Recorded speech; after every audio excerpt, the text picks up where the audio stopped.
Let us hear all the particulars, not forgetting their comparative height and size, for that will have more weight in the argument, Miss Bennet, than you may be aware of. I assure you that if Darcy were not such a great tall fellow, in comparison with myself, I should not pay him half so much deference. I declare I do not know a more awful object than Darcy on particular occasions, and in particular places, at his own house especially, and of a Sunday evening, when he has nothing to do. Mr. Darcy smiled, but Elizabeth thought she could perceive that he was rather offended, and therefore checked her laugh. Miss Bingley warmly resented the indignity he had received, in an expostulation with her brother for talking such nonsense. "I see your design, Bingley," said his friend. "You dislike an argument, and want to silence this. Perhaps I do. Arguments are too much like disputes.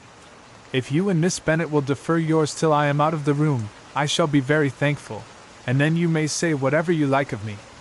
"What you ask," said Elizabeth, "is no sacrifice on my side, and Mr. Darcy had much better finish his letter." Mr. Darcy took her advice, and did finish his letter. When that business was over, he applied to Miss Bingley and Elizabeth for the indulgence of some music. Miss Bingley moved with alacrity to the pianoforte, and after a polite request that Elizabeth would lead the way, which the other as politely and more earnestly negatived, she seated herself. Mrs. Hurst sang with her sister, and while they were thus employed, Elizabeth could not help observing, as she turned over some music books that lay on the instrument, how frequently Mr. Darcy's eyes were fixed on her. She hardly knew how to suppose that she could be an object of admiration to so great a man, and yet that he should look at her because he disliked her was still more strange. She could only imagine, however, at last, that she drew his notice because there was something about her more wrong and reprehensible, according to his ideas of right, than in any other person present. The supposition did not pain her. She liked him too little to care for his approbation. After playing some Italian songs, Miss Bingley varied the charm by a lively Scotch air, and soon afterwards Mr. Darcy, drawing near Elizabeth, said to her, "Do you not feel a great inclination, Miss Bennet, to seize such an opportunity of dancing a reel?" She smiled, but made no answer. He repeated the question, with some surprise at her silence. "Oh," said she, "I heard you before, but I could not immediately determine what to say in reply. You wanted me, I know, to say yes, that you might have the pleasure of despising my taste, but I always delight in overthrowing those kind of schemes, and cheating a person of their premeditated contempt. I have, therefore, made up my mind to tell you that I do not want to dance a reel at all, and now despise me if you dare." "Indeed I do not dare." Elizabeth, having rather expected to affront him, was amazed at his gallantry, but there was a mixture of sweetness and archness in her manner which made it difficult for her to affront anybody, and Darcy had never been so bewitched by any woman as he was by her. He really believed that, were it not for the inferiority of her connections, he should be in some danger. Miss Bingley saw, or suspected, enough to be jealous, and her great anxiety for the recovery of her dear friend Jane received some assistance from her desire of getting rid of Elizabeth. She often tried to provoke Darcy into disliking her guest, by talking of their supposed marriage, and planning his happiness in such an alliance. "I hope," said she, as they were walking together in the shrubbery the next day, "you will give your mother-in-law a few hints, when this desirable event takes place, as to the advantage of holding her tongue, and if you can compass it, to cure the younger girls of running after the officers. And if I may mention so delicate a subject, endeavor to check that little something, bordering on conceit and impertinence, which your lady possesses. Have you anything else to propose for my domestic felicity? Oh yes. Do let the portraits of your uncle and Aunt Phillips be placed in the gallery at Pemberley. Put them next to your great-uncle the judge. They are in the same profession, you know, only in different lines. As for your Elizabeth's picture, you must not attempt to have it taken, for what painter could do justice to those beautiful eyes? It would not be easy, indeed, to catch their expression, but their color and shape, and the eyelashes, so remarkably fine, might be copied." At that moment they were met from another walk by Mrs. Hurst and Elizabeth herself. "I did not know that you intended to walk," said Miss Bingley in some confusion, lest they had been overheard. You used us abominably ill, answered Mrs. Hurst, running away without telling us that you were coming out. Then taking the disengaged arm of Mr. Darcy, she left Elizabeth to walk by herself. The path just admitted 3. Mr. Darcy felt their rudeness, and immediately said, This walk is not wide enough for our party. We had better go into the avenue. But Elizabeth, who had not the least inclination to remain with them, laughingly answered, No, no, stay where you are. You are charmingly grouped, and appear to uncommon advantage. The picturesque would be spoiled by admitting a 4th. Goodbye. She then ran gaily off, rejoicing, as she rambled about, in the hope of being at home again in a day or 2. Jane was already so much recovered as to intend leaving her room for a couple of hours that evening. Chapter 11. When the ladies removed after dinner, Elizabeth ran up to her sister, and seeing her well guarded from cold, attended her into the drawing-room, where she was welcomed by her 2 friends with many professions of pleasure, and Elizabeth had never seen them so agreeable as they were during the hour which passed before the gentlemen appeared. Their powers of conversation were considerable. They could describe an entertainment with accuracy, relate an anecdote with humor, and laugh at their acquaintance with spirit. But when the gentlemen entered, Jane was no longer the first object. Miss Bingley's eyes were instantly turned towards Darcy, and she had something to say to him before he had advanced many steps. He addressed himself directly to Miss Bennet with a polite congratulation. Mr. Hurst also made her a slight bow, and said he was very glad. But diffuseness and warmth remained for Bingley's salutation. He was full of joy and attention. The first half-hour was spent in piling up the fire, lest she should suffer from the change of room, and she removed, at his desire, to the other side of the fireplace, that she might be farther from the door. He then sat down by her, and talked scarcely to anyone else. Elizabeth, at work in the opposite corner, saw it all with great delight. When tea was over, Mr. Hurst reminded his sister-in-law of the card table, but in vain. She had obtained private intelligence that Mr. Darcy did not wish for cards, and Mr. Hurst soon found even his open petition rejected.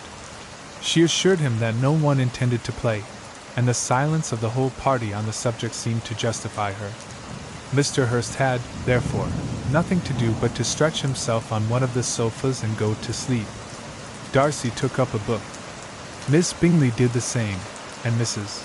Hurst, principally occupied in playing with her bracelets and rings, joined now and then in her brother's conversation with Miss Bennet. Miss Bingley's attention was quite as much engaged in watching Mr. Darcy's progress through his book as in reading her own, and she was perpetually either making some inquiry or looking at his page. She could not win him, however, to any conversation. He merely answered her question and read on. At length, quite exhausted by the attempt to be amused with her own book, which she had only chosen because it was the 2nd volume of his, she gave a great yawn and said, How pleasant it is to spend an evening in this way! I declare, after all, there is no enjoyment like reading. How much sooner one tires of anything than of a book! When I have a house of my own, I shall be miserable if I have not an excellent library. No one made any reply. She then yawned again, threw aside her book, and cast her eyes round the room in quest of some amusement, when, hearing her brother mentioning a ball to Miss Bennet, she turned suddenly towards him and said, By the by, Charles, are you really serious in meditating a dance at Netherfield? I would advise you, before you determine on it, to consult the wishes of the present party. I am much mistaken if there are not some among you as to whom a ball would be rather a punishment than a pleasure. If you mean Darcy, cried her brother, he may go to bed, if he chooses, before it begins, but as for the ball, it is quite a settled thing, and as soon as Nichols has made white soup enough I shall send round my cards. I should like balls infinitely better, she replied, if they were carried on in a different manner, but there is something insufferably tedious in the usual process of such a meeting. It would surely be much more rational if conversation instead of dancing made the order of the day. Much more rational, my dear Caroline, I dare say, but it would not be near so much like a ball. Miss Bingley made no answer, and soon afterwards got up and walked about the room. Her figure was elegant, and she walked well, but Darcy, at whom it was all aimed, was still inflexibly studious. In the desperation of her feelings, she resolved on one effort more, and turning to Elizabeth, said, "Miss Eliza Bennet, let me persuade you to follow my example, and take a turn about the room. I assure you it is very refreshing after sitting so long in one attitude." Elizabeth was surprised, but agreed to it immediately. Miss Bingley succeeded no less in the real object of her civility. Mr. Darcy looked up. He was as much awake to the novelty of attention in that quarter as Elizabeth herself could be, and unconsciously closed his book. He was directly invited to join their party, but he declined it, observing that he could imagine but two motives for their choosing to walk up and down the room together, with either of which motives his joining them would interfere. What could he mean? She was dying to know what could be his meaning, and asked Elizabeth whether she could at all understand him. "Not at all," was her answer. "But depend upon it, he means to be severe on us, and our surest way of disappointing him will be to ask nothing about it." Miss Bingley, however, was incapable of disappointing Mr. Darcy in anything, and persevered, therefore, in requiring an explanation of his two motives. "I have not the smallest objection to explaining them," said he, as soon as she allowed him to speak. "You either choose this method of passing the evening because you are in each other's confidence, and have secret affairs to discuss, or because you are conscious that your figures appear to the greatest advantage in walking. If the first, I should be completely in your way, and if the second, I can admire you much better as I sit by the fire." "Oh, shocking!" cried Miss Bingley. "I never heard anything so abominable. How shall we punish him for such a speech?" "Nothing so easy if you have but the inclination," said Elizabeth. "We can all plague and punish one another. Tease him, laugh at him. Intimate as you are, you must know how it is to be done. But upon my honor I do not. I do assure you that my intimacy has not yet taught me that. Tease calmness of temper and presence of mind. No, no, I feel he may defy us there. And as to laughter, we will not expose ourselves, if you please, by attempting to laugh without a subject. Mr. Darcy may hug himself." "Mr. Darcy is not to be laughed at," cried Elizabeth. "That is an uncommon advantage, and uncommon I hope it will continue, for it would be a great loss to me to have many such acquaintance. I dearly love a laugh. Miss Bingley," said he, "has given me credit for more than can be. The wisest and best of men, nay, the wisest and best of their actions, may be rendered ridiculous by a person whose first object in life is a joke." "Certainly," replied Elizabeth. "There are such people, but I hope I am not one of them. I hope I never ridicule what is wise or good. Follies and nonsense, whims and inconsistencies, do divert me, I own, and I laugh at them whenever I can. But these, I suppose, are precisely what you are without. Perhaps that is not possible for anyone, but it has been the study of my life to avoid those weaknesses which often expose a strong understanding to ridicule, such as vanity and pride." "Yes, vanity is a weakness indeed. But pride, where there is a real superiority of mind, pride will be always under good regulation." Elizabeth turned away to hide a smile. "Your examination of Mr. Darcy is over, I presume," said Miss Bingley. "And pray what is the result?" "I am perfectly convinced by it that Mr. Darcy has no defect. He owns it himself without disguise." "No," said Darcy, "I have made no such pretension. I have faults enough, but they are not, I hope, of understanding. My temper I dare not vouch for. It is, I believe, too little yielding, certainly too little for the convenience of the world. I cannot forget the follies and vices of others so soon as I ought, nor their offenses against myself. My feelings are not puffed about with every attempt to move them. My temper would perhaps be called resentful. My good opinion once lost is lost forever." "That is a failing, indeed," cried Elizabeth. "Implacable resentment is a shade in a character. But you have chosen your fault well. I really cannot laugh at it. You are safe from me. There is, I believe, in every disposition a tendency to some particular evil, a natural defect, which not even the best education can overcome. and your defect is a propensity to hate everybody. And yours, he replied, with a smile, is willfully to misunderstand them. Do let us have a little music, cried Miss Bingley, tired of a conversation in which she had no share. Louisa, you will not mind my waking Mr. Hurst. Her sister made not the smallest objection, and the pianoforte was opened, and Darcy, after a few moments' recollection, was not sorry for it. He began to feel the danger of paying Elizabeth too much attention. Chapter 12. In consequence of an agreement between the sisters, Elizabeth wrote the next morning to her mother, to beg that the carriage might be sent for them in the course of the day. But Mrs. Bennet, who had calculated on her daughters remaining at Netherfield till the following Tuesday, which would exactly finish Jane's week, could not bring herself to receive them with pleasure before. Her answer, therefore, was not propitious, at least not to Elizabeth's wishes, for she was impatient to get home. Mrs. Bennet sent them word that they could not possibly have the carriage before Tuesday, and in her postscript it was added that if Mr. Bingley and his sister pressed them to stay longer, she could spare them very well. Against staying longer, however, Elizabeth was positively resolved, nor did she much expect it would be asked, and fearful, on the contrary, of being considered as intruding themselves needlessly long, she urged Jane to borrow Mr. Bingley's carriage immediately, and at length it was settled that their original design of leaving Netherfield that morning should be mentioned, and the request made. The communication excited many professions of concern, and enough was said of wishing them to stay at least till the following day to work on Jane, and till the morrow their going was deferred. Miss Bingley was then sorry that she had proposed the delay, for her jealousy and dislike of one sister much exceeded her affection for the other. The master of the house heard with real sorrow that they were to go so soon, and repeatedly tried to persuade Miss Bennet that it would not be safe for her, that she was not enough recovered. But Jane was firm where she felt herself to be right. To Mr. Darcy it was welcome intelligence. Elizabeth had been at Netherfield long enough. She attracted him more than he liked, and Miss Bingley was uncivil to her and more teasing than usual to himself. He wisely resolved to be particularly careful that no sign of admiration should now escape him, nothing that could elevate her with the hope of influencing his felicity, sensible that, if such an idea had been suggested, his behavior during the last day must have material weight in confirming or crushing it.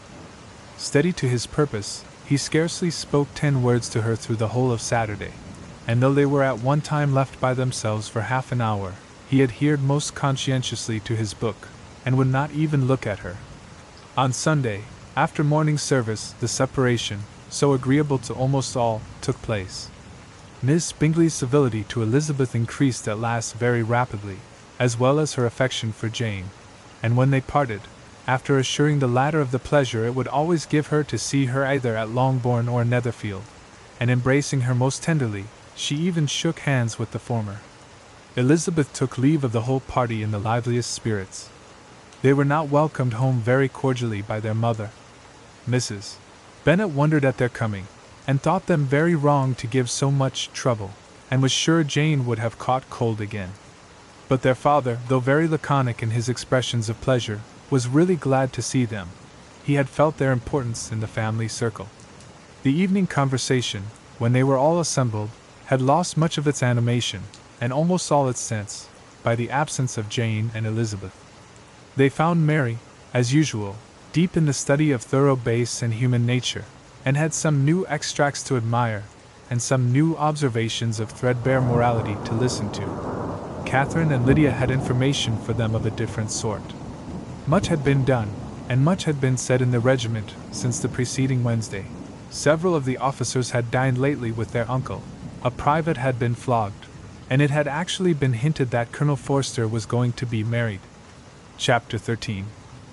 Hope, my dear, said Mr. Bennet to his wife, as they were at breakfast the next morning, that you have ordered a good dinner today, because I have reason to expect an addition to our family party.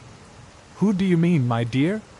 I know of nobody that is coming, I am sure, unless Charlotte Lucas should happen to call in, and I hope my dinners are good enough for her. I do not believe she often sees such at home. The person of whom I speak is a gentleman and a stranger. Mrs. Bennet's eyes sparkled. a gentleman and a stranger. It is Mr. Bingley, I am sure. Why, Jane, you never dropped a word of this, you sly thing. Well, I am sure I shall be extremely glad to see Mr. Bingley. But, good Lord, how unlucky! There is not a bit of fish to be got today. Lydia, my love, ring the bell. I must speak to Hill this moment. It is not Mr. Bingley, said her husband. It is a person whom I never saw in the whole course of my life. This roused a general astonishment, and he had the pleasure of being eagerly questioned by his wife and 5 daughters at once. After amusing himself some time with their curiosity, he thus explained. About a month ago I received this letter, and about a fortnight ago I answered it, for I thought it a case of some delicacy, and requiring early attention. It is from my cousin, Mr. Collins, who, when I am dead, may turn you all out of this house as soon as he pleases. Oh, my dear, cried his wife, I cannot bear to hear that mentioned. Pray do not talk of that odious man. I do think it is the hardest thing in the world, that your estate should be entailed away from your own children, and I am sure, if I had been you, I should have tried long ago to do something or other about it. Jane and Elizabeth attempted to explain to her the nature of an entail. They had often attempted it before, but it was a subject on which Mrs. Bennet was beyond the reach of reason, and she continued to rail bitterly against the cruelty of settling an estate away from a family of 5 daughters, in favor of a man whom nobody cared anything about. It certainly is a most iniquitous affair, said Mr. Bennet, and nothing can clear Mr. Collins from the guilt of inheriting Longbourn. But if you will listen to his letter you may, perhaps, be a little softened by his manner of expressing himself. No, that I am sure I shall not, and I think it was very impertinent of him to write to you at all, and very hypocritical. I hate such false friends. Why could not he keep on quarreling with you, as his father did before him? Why, indeed, he does seem to have had some filial scruples on that head, as you will hear. Hunsford, near Westerham, Kent, October 15th. Dear Sir, the disagreement subsisting between yourself and my late honored father always gave me much uneasiness, and since I have had the misfortune to lose him, I have frequently wished to heal the breach, but for some time I was kept back by my own doubts, fearing lest it might seem disrespectful to his memory for me to be on good terms with anyone with whom it had always pleased him to be at variance. There, Mrs. Bennet. My mind, however, is now made up on the subject, for, having received ordination at Easter, I have been so fortunate as to be distinguished by the patronage of the Right Honourable Lady Catherine de Bourgh, widow of Sir Louis de Bourgh, whose bounty and beneficence has preferred me to the valuable rectory of this parish, where it shall be my earnest endeavour to demean myself with grateful respect towards her ladyship, and be ever ready to perform those rites and ceremonies which are instituted by the Church of England. As a clergyman, moreover, I feel it my duty to promote and establish the blessing of peace in all families within the reach of my influence, and on these grounds I flatter myself that my present overtures of goodwill are highly commendable, and that the circumstance of my being next in the entail of Longbourn estate will be kindly overlooked on your side, and not lead you to reject the offered olive branch. I cannot be otherwise than concerned at being the means of injuring your amiable daughters, and beg leave to apologize for it, as well as to assure you of my readiness to make them every possible amends, but of this hereafter. If you should have no objection to receive me into your house, I propose myself the satisfaction of waiting on you and your family, Monday, November 18th, by 4 o'clock, and shall probably trespass on your hospitality till the Saturday night following, which I can do without any inconvenience, as Lady Catherine is far from objecting to my occasional absence on a Sunday, provided that some other clergyman is engaged to do the duty of the day.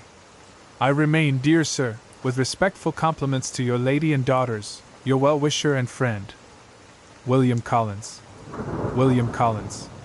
At 4 o'clock, therefore, we may expect this peacemaking gentleman, said Mr. Bennet, as he folded up the letter. He seems to be a most conscientious and polite young man, upon my word, and I doubt not, will prove a valuable acquaintance, especially if Lady Catherine should be so indulgent as to let him come to us again. There is some sense in what he says about the girls, however, and if he is disposed to make them any amends, I shall not be the person to discourage him. Though it is difficult, said Jane, to guess in what way he can mean to make us the atonement he thinks our due, the wish is certainly to his credit. Elizabeth was chiefly struck with his extraordinary deference for Lady Catherine, and his kind intention of christening, marrying, and burying his parishioners whenever it were required. He must be an oddity, I think, said she. I cannot make him out. There is something very pompous in his style. And what can he mean by apologizing for being next in the entail? We cannot suppose he would help it, if he could. Can he be a sensible man, sir? No, my dear, I think not. I have great hopes of finding him quite the reverse. There is a mixture of servility and self-importance in his letter which promises well. I am impatient to see him. In point of composition, said Mary, his letter does not seem defective. The idea of the olive branch perhaps is not wholly new, yet I think it is well expressed. To Catherine and Lydia neither the letter nor its writer were in any degree interesting. It was next to impossible that their cousin should come in a scarlet coat, and it was now some weeks since they had received pleasure from the society of a man in any other color. As for their mother, Mr. Collins's letter had done away much of her ill will, and she was preparing to see him with a degree of composure which astonished her husband and daughters. Mr. Collins was punctual to his time, and was received with great politeness by the whole family. Mr. Bennet indeed said little, but the ladies were ready enough to talk, and Mr. Collins seemed neither in need of encouragement, nor inclined to be silent himself. He was a tall, heavy-looking young man of 25. His air was grave and stately, and his manners were very formal. He had not been long seated before he complimented Mrs. Bennet on having so fine a family of daughters, said he had heard much of their beauty, but that, in this instance, fame had fallen short of the truth, and added, that he did not doubt her seeing them all in due time well disposed of in marriage. This gallantry was not much to the taste of some of his hearers, but Mrs. Bennet, who quarrelled with no compliments, answered most readily. You are very kind, sir, I am sure, and I wish with all my heart it may prove so, for else they will be destitute enough. Things are settled so oddly. You allude, perhaps, to the entail of this estate. Ah, sir, I do indeed. It is a grievous affair to my poor girls, you must confess. Not that I mean to find fault with you, for such things, I know, are all chance in this world. There is no knowing how estates will go when once they come to be entailed. I am very sensible, madam, of the hardship to my fair cousins, and could say much on the subject, but that I am cautious of appearing forward and precipitate. But I can assure the young ladies that I come prepared to admire them. At present I will not say more, but perhaps, when we are better acquainted. He was interrupted by a summons to dinner, and the girls smiled on each other. They were not the only objects of Mr. Collins's admiration. The hall, the dining room, and all its furniture, were examined and praised, and his commendation of everything would have touched Mrs. Bennet's heart, but for the mortifying supposition of his viewing it all as his own future property. The dinner, too, in its turn, was highly admired, and he begged to know to which of his fair cousins the excellence of its cookery was owing. But here he was set right by Mrs. Bennet, who assured him, with some asperity, that they were very well able to keep a good cook, and that her daughters had nothing to do in the kitchen. He begged pardon for having displeased her. In a softened tone she declared herself not at all offended, but he continued to apologize for about a quarter of an hour. Chapter 14. During dinner, Mr. Bennet scarcely spoke at all, but when the servants were withdrawn, he thought it time to have some conversation with his guest, and therefore started a subject in which he expected him to shine, by observing that he seemed very fortunate in his patroness. Lady Catherine de Bourgh's attention to his wishes, and consideration for his comfort, appeared very remarkable. Mr. Bennet could not have chosen better. Mr. Collins was eloquent in her praise. The subject elevated him to more than usual solemnity of manner, and with a most important aspect he protested that he had never in his life witnessed such behavior in a person of rank, such affability and condescension, as he had himself experienced from Lady Catherine. She had been graciously pleased to approve of both the discourses which he had already had the honor of preaching before her. She had also asked him twice to dine at Rosings, and had sent for him only the Saturday before, to make up her pool of quadrille in the evening. Lady Catherine was reckoned proud by many people, he knew, but he had never seen anything but affability in her. She had always spoken to him as she would to any other gentleman. She made not the smallest objection to his joining in the society of the neighborhood, nor to his leaving his parish occasionally for a week or two to visit his relations. She had even condescended to advise him to marry as soon as he could, provided he chose with discretion, and had once paid him a visit in his humble parsonage, where she had perfectly approved all the alterations he had been making, and had even vouchsafed to suggest some herself, some shelves in the closets upstairs. "That is all very proper and civil, I am sure," said Mrs. Bennet, "and I dare say she is a very agreeable woman. It is a pity that great ladies in general are not more like her. Does she live near you, sir? The garden in which stands my humble abode is separated only by a lane from Rosings Park, her ladyship's residence. I think you said she was a widow, sir? Has she any family?" "She has one only daughter, the heiress of Rosings, and of very extensive property." "Ah!" cried Mrs. Bennet, shaking her head. "Then she is better off than many girls. And what sort of young lady is she? Is she handsome?" "She is a most charming young lady, indeed. Lady Catherine herself says that, in point of true beauty, Miss de Bourgh is far superior to the handsomest of her sex, because there is that in her features which marks the young woman of distinguished birth. She is unfortunately of a sickly constitution, which has prevented her making that progress in many accomplishments which she could not otherwise have failed of, as I am informed by the lady who superintended her education, and who still resides with them. But she is perfectly amiable, and often condescends to drive by my humble abode in her little phaeton and ponies. Has she been presented?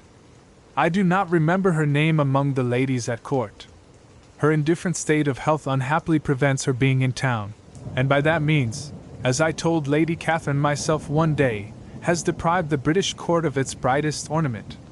Her ladyship seemed pleased with the idea, and you may imagine that I am happy on every occasion to offer those little delicate compliments which are always acceptable to ladies.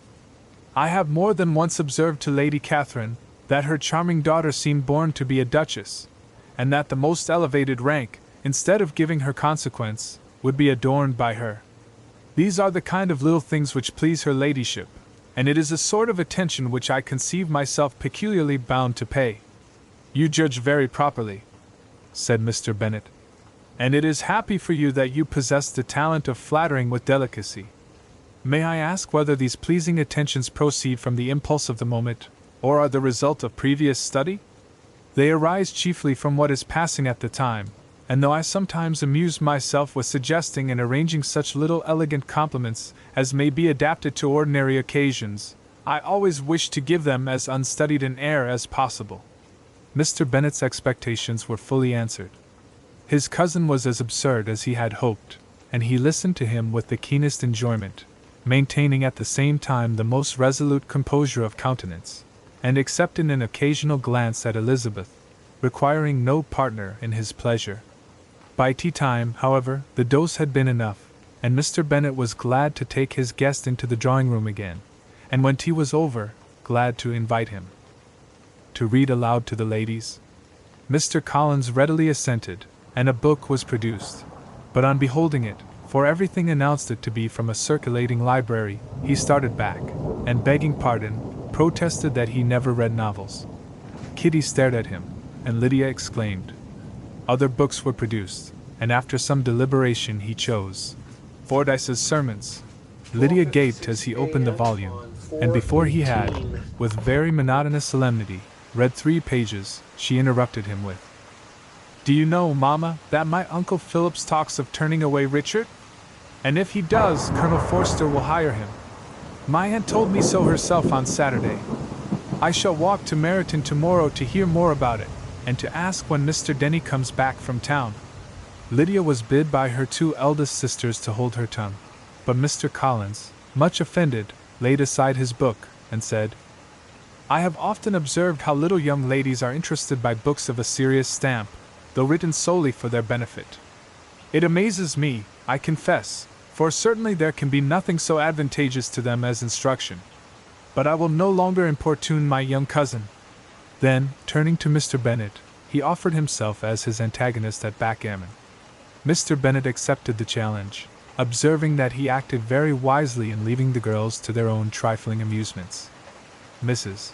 Bennet and her daughters apologized most civilly for Lydia's interruption, and promised that it should not occur again, if he would resume his book.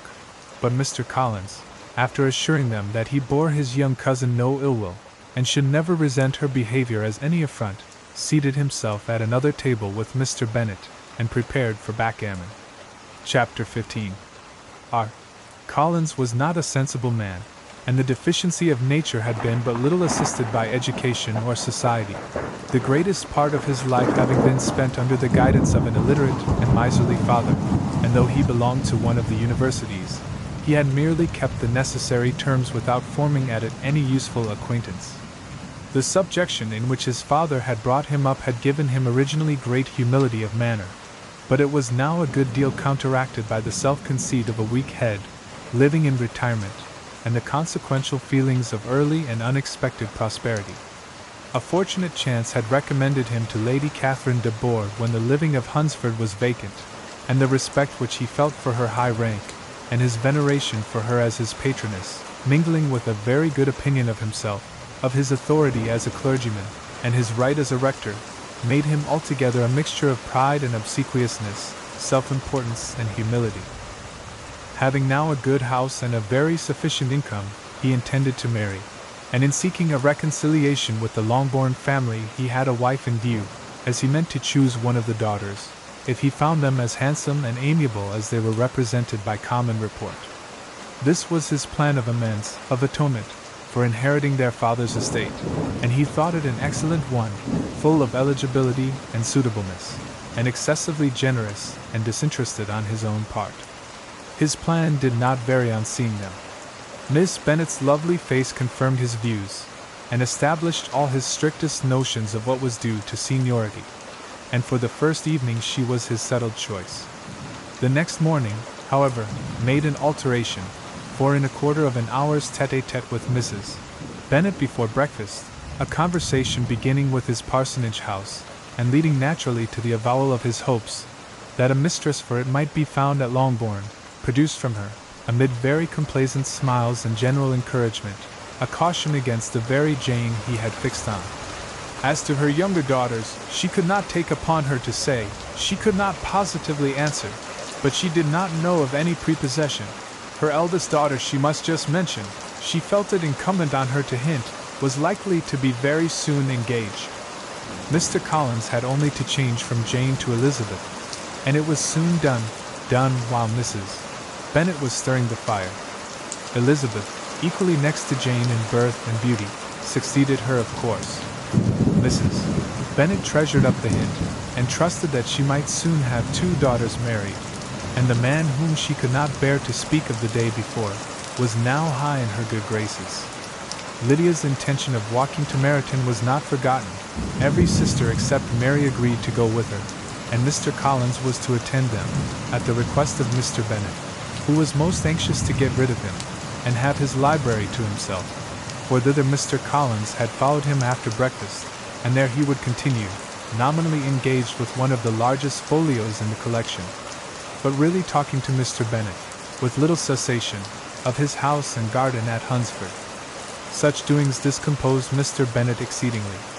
In his library he had been always sure of leisure and tranquillity, and though prepared, as he told Elizabeth, to meet with folly and conceit in every other room in the house, he was used to be free from them there.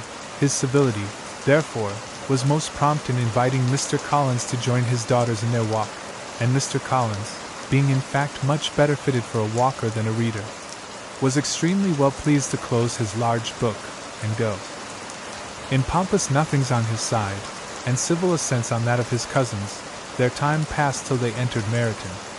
The attention of the younger ones was then no longer to be gained by him. Their eyes were immediately wandering up the street in quest of the officers, and nothing less than a very smart bonnet, indeed, or a really new muslin in a shop window, could recall them. But the attention of every lady was soon caught by a young man, whom they had never seen before, of most gentlemanlike appearance, walking with an officer on the other side of the way. The officer was the very Mr. Denny concerning whose return from London Lydia came to inquire, and he bowed as they passed. All were struck with the stranger's air, all wondered who he could be, and Kitty and Lydia, determined if possible to find out, led the way across the street, under pretense of wanting something in an opposite shop, and fortunately had just gained the pavement, when the two gentlemen, turning back, had reached the same spot. Mr. Denny addressed them directly, and entreated permission to introduce his friend, Mr. Wickham, who had returned with him the day before from town, and he was happy to say, had accepted a commission in their corps. This was exactly as it should be, for the young man wanted only regimentals to make him completely charming. His appearance was greatly in his favor. He had all the best parts of beauty, a fine countenance, a good figure, and very pleasing address. The introduction was followed up on his side by a happy readiness of conversation, a readiness at the same time perfectly correct and unassuming, and the whole party were still standing and talking together very agreeably, when the sound of horses drew their notice, and Darcy and Bingley were seen riding down the street. On distinguishing the ladies of the group, the two gentlemen came directly towards them, and began the usual civilities. Bingley was the principal spokesman, and Miss Bennet the principal object. He was then, he said, on his way to Longbourn on purpose to inquire after her. Mr. Darcy corroborated it with a bow, and was beginning to determine not to fix his eyes on Elizabeth, when they were suddenly arrested by the sight of the stranger, and Elizabeth, happening to see the countenance of both as they looked at each other, was all astonishment at the effect of the meeting. Both changed color, one looked white, the other red. Mr. Wickham, after a few moments, touched his hat, a salutation which Mr. Darcy just deigned to return. What could be the meaning of it? It was impossible to imagine.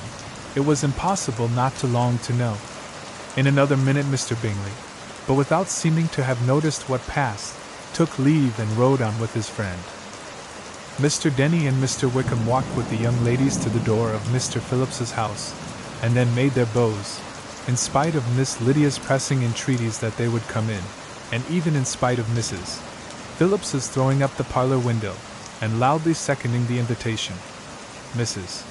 Phillips was always glad to see her nieces, and the two eldest, from their recent absence, were particularly welcome, and she was eagerly expressing her surprise at their sudden return home, which, as their own carriage had not fetched them, she should have known nothing about, if she had not happened to see Mr. Jones's shop boy in the street, who had told her that they were not to send any more drafts to Netherfield, because the Miss Bennets would come away, when her civility was claimed. Towards Mr. Collins by Jane's introduction of him, she received him with her very best politeness, which he returned with as much more, apologizing for his intrusion, without any previous acquaintance with her, which he could not help flattering himself, however, might be justified by his relationship to the young ladies who introduced him to her notice. Mrs. Phillips was quite awed by such an excess of good breeding, but her contemplation of one stranger was soon put an end to by exclamations and inquiries about the other, of whom, however, she could only tell her nieces what they already knew, that Mr. Denny had brought him from London, and that he was to have a lieutenant's commission in its shire. She had been watching him the last hour, she said, as he walked up and down the street, and had Mr. Wickham appeared, Kitty and Lydia would certainly have continued the occupation, but unluckily no one passed the windows now except a few of the officers, who, in comparison with the stranger, were become stupid, disagreeable fellows. Some of them were to dine with the Phillipses the next day, and their aunt promised to make her husband call on Mr. Wickham, and give him an invitation also, if the family from Longbourn would come in the evening. This was agreed to, and Mrs. Phillips protested that they would have a nice comfortable noisy game of lottery tickets, and a little bit of hot supper afterwards. The prospect of such delights was very cheering, and they parted in mutual good spirits. Mr. Collins repeated his apologies in quitting the room, and was assured, with unwearying civility, that they were perfectly needless. As they walked home, Elizabeth related to Jane what she had seen pass between the two gentlemen, but though Jane would have defended either or both, had they appeared to be wrong, She could no more explain such behavior than her sister. Mr. Collins on his return highly gratified Mrs. Bennet by admiring Mrs. Phillips's manners and politeness. He protested that, except Lady Catherine and her daughter, he had never seen a more elegant woman, for she had not only received him with the utmost civility, but had even pointedly included him in her invitation for the next evening, although utterly unknown to her before.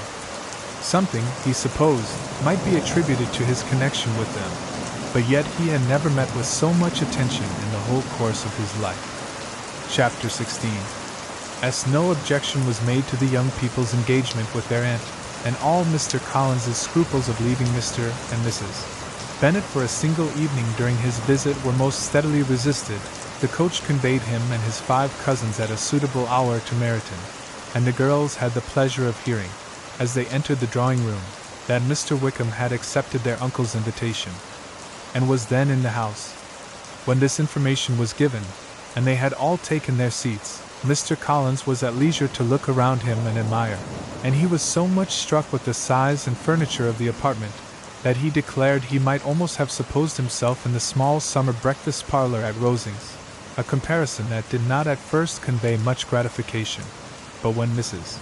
Phillips understood from him what Rosings was, and who was its proprietor, when she had listened to the description of only one of Lady Catherine's drawing-rooms, and found that the chimney-piece alone had cost £800, she felt all the force of the compliment, and would hardly have resented a comparison with the housekeeper's room. In describing to her all the grandeur of Lady Catherine and her mansion, with occasional digressions in praise of his own humble abode, and the improvements it was receiving, he was happily employed until the gentlemen joined them, and he found in Mrs. Phillips a very attentive listener, whose opinion of his consequence increased with what she heard, and who was resolving to retail it all among her neighbors as soon as she could. To the girls, who could not listen to their cousin, and who had nothing to do but to wish for an instrument, and examine their own indifferent imitations of china on the mantelpiece, the interval of waiting appeared very long. It was over at last, however. The gentleman did approach, and when Mr. Wickham walked into the room, Elizabeth felt that she had neither been seeing him before, nor thinking of him since, with the smallest degree of unreasonable admiration.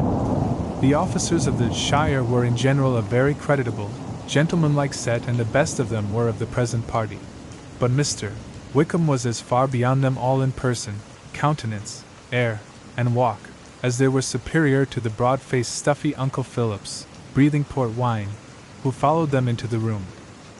Mr. Wickham was the happy man towards whom almost every female eye was turned, and Elizabeth was the happy woman by whom he finally seated himself, and the agreeable manner in which he immediately fell into conversation, though it was only on its being a wet night, and on the probability of a rainy season, made her feel that the commonest, dullest, most threadbare topic might be rendered interesting by the skill of the speaker. With such rivals for the notice of the fair as Mr. Wickham and the officers, Mr. Collins seemed to sink into insignificance. To the young ladies he certainly was nothing, but he had still at intervals a kind listener in Mrs. Phillips, and was, by her watchfulness, most abundantly supplied with coffee and muffin. When the card tables were placed, he had an opportunity of obliging her, in return, by sitting down to whist. "I know little of the game at present," said he, "but I shall be glad to improve myself, for in my situation of life—" Mrs. Phillips was very thankful for his compliance, but could not wait for his reason. Mr. Wickham did not play at whist, and with ready delight was he received at the other table between Elizabeth and Lydia. At first there seemed danger of Lydia's engrossing him entirely, for she was a most determined talker, but being likewise extremely fond of lottery tickets, she soon grew too much interested in the game, too eager in making bets and exclaiming after prizes, to have attention for anyone in particular. Allowing for the common demands of the game, Mr. Wickham was therefore at leisure to talk to Elizabeth, and she was very willing to hear him, though what she chiefly wished to hear she could not hope to be told, the history of his acquaintance with Mr. Darcy. She dared not even mention that gentleman. Her curiosity, however, was unexpectedly relieved. Mr. Wickham began the subject himself. He inquired how far Netherfield was from Meryton, and, after receiving her answer, asked in a hesitating manner how long Mr. Darcy had been staying there. "About a month," said Elizabeth, and then, unwilling to let the subject drop, added, "He is a man of very large property in Derbyshire, I understand." "Yes," replied Wickham. "His estate there is a noble one. A clear 10,000 per annum. You could not have met with a person more capable of giving you certain information on that head than myself, for I have been connected with his family, in a particular manner, from my infancy." Elizabeth could not but look surprised. "You may well be surprised, Miss Bennet, at such an assertion, after seeing, as you probably might, the very cold manner of our meeting yesterday. Are you much acquainted with Mr. Darcy?" "As much as I ever wished to be," cried Elizabeth, warmly. "I have spent 4 days in the same house with him, and I think him very disagreeable." "I have no right to give my opinion," said Wickham, "as to his being agreeable or otherwise. I am not qualified to form one. I have known him too long and too well to be a fair judge. It is impossible for me to be impartial. But I believe your opinion of him would in general astonish, and perhaps you would not express it quite so strongly anywhere else. Here you are in your own family. Upon my word, I say no more here than I might say in any house in the neighborhood, except Netherfield. He is not at all liked in Hertfordshire. Everybody is disgusted with his pride. You will not find him more favorably spoken of by anyone. I cannot pretend to be sorry," said Wickham, after a short interruption, "that he or that any man should not be estimated beyond their deserts. But with him I believe it does not often happen. The world is blinded by his fortune and consequence, or frightened by his high and imposing manners, and sees him only as he chooses to be seen. I should take him, even on my slight acquaintance, to be an ill-tempered man." Wickham only shook his head. "I wonder," said he, at the next opportunity of speaking, "whether he is likely to be in this country much longer. I do not at all know, but I heard nothing of his going away when I was at Netherfield. I hope your plans in favor of the Shire will not be affected by his being in the neighborhood. Oh no, it is not for me to be driven away by Mr. Darcy. If he wishes to avoid seeing me, he must go. We are not on friendly terms, and it always gives me pain to meet him, but I have no reason for avoiding him but what I might proclaim to all the world, a sense of very great ill-usage, and most painful regrets at his being what he is. His father, Miss Bennet, the late Mr. Darcy, was one of the best men that ever breathed, and the truest friend I ever had, and I can never be in company with this Mr. Darcy without being grieved to the soul by 1,000 tender recollections. His behavior to myself has been scandalous, but I verily believe I could forgive him anything and everything, rather than his disappointing the hopes and disgracing the memory of his father." Elizabeth found the interest of the subject increase, and listened with all her heart, but the delicacy of it prevented further inquiry. Mr. Wickham began to speak on more general topics, Meryton, the neighborhood, the society, appearing highly pleased with all that he had yet seen, and speaking of the latter, especially, with gentle but very intelligible gallantry. "It was the prospect of constant society, and good society," he added, "which was my chief inducement to enter the Shire.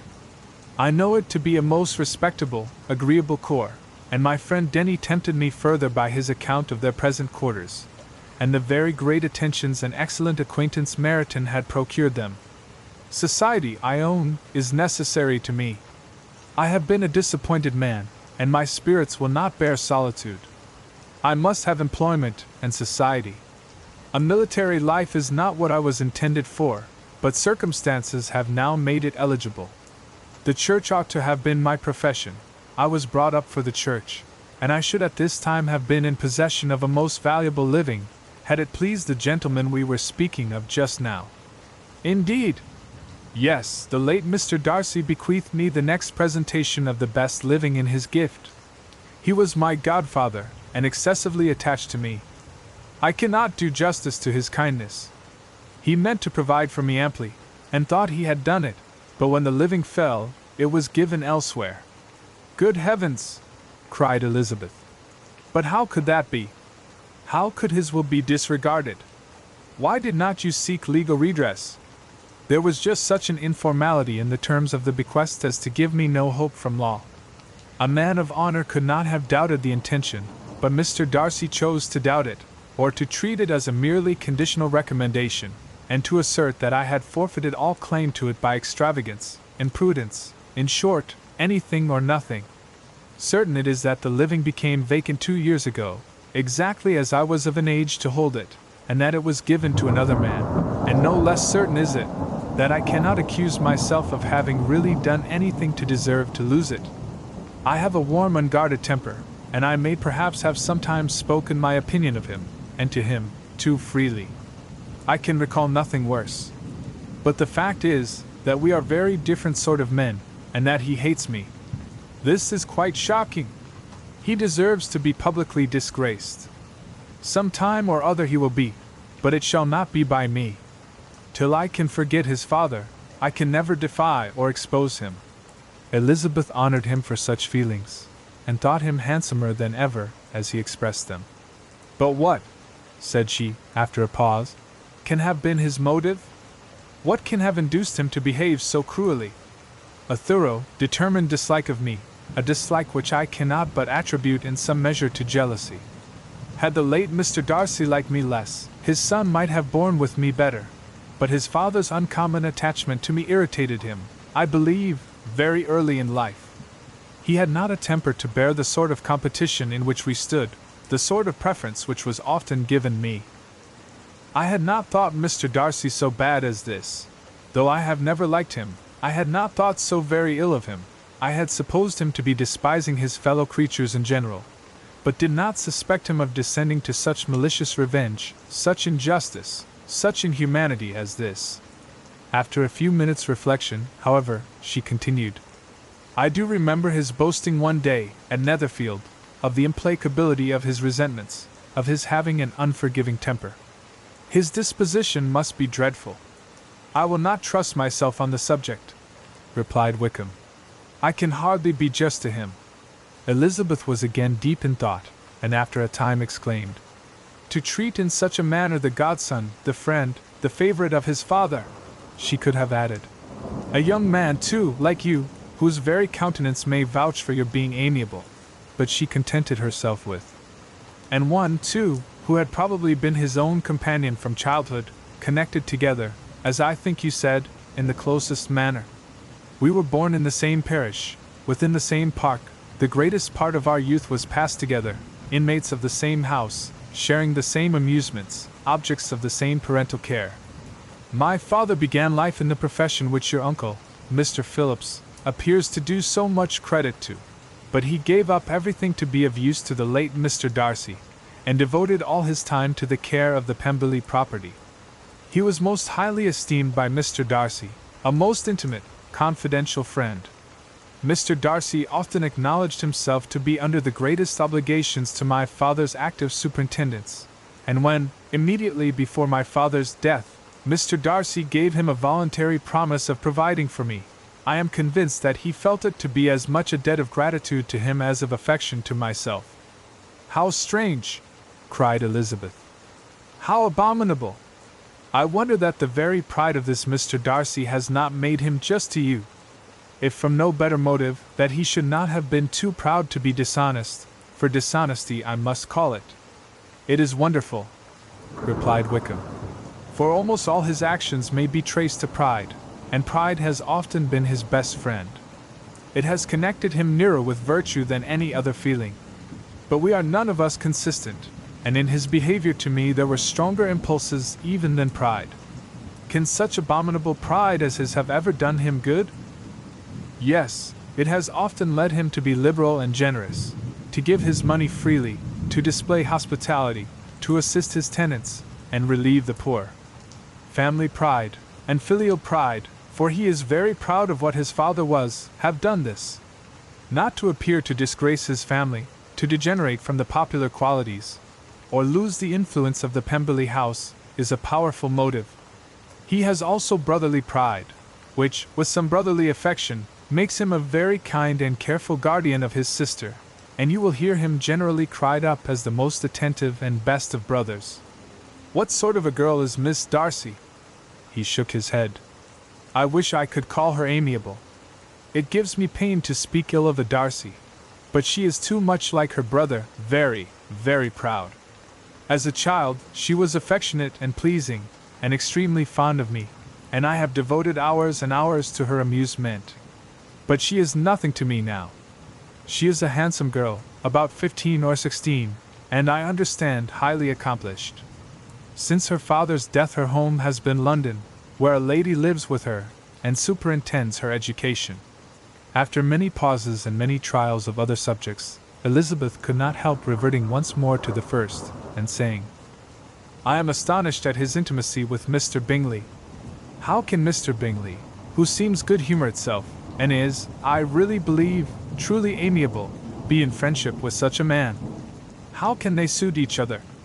Do you know Mr. Bingley? Not at all.